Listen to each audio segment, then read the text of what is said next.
এই তালিমি বৈঠকে আমরা যখন অংশ নিচ্ছি, অনেক মানুষ এই মুহূর্তে হাসপাতালে আছেন, কেউ বা মৃত্যুশয্যায় শায়িত আছেন, কারো বা জানাজা পড়া হচ্ছে, কাউকে বা দাফন করা হচ্ছে।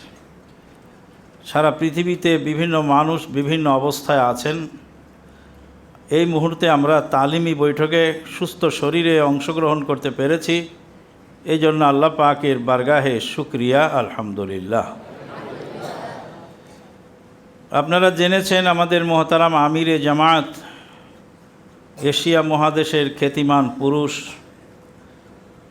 প্রফেসর ডক্টর আসাদুল্লাহ আল গালিব হাফিজাহুল্লাহ, তিনিও অসুস্থ, চিকিৎসাধীন হাসপাতালে আছেন, অপারেশনের অপেক্ষায়। আল্লাহ পাক যেন তাকে হায়াতে তাইয়্যিবা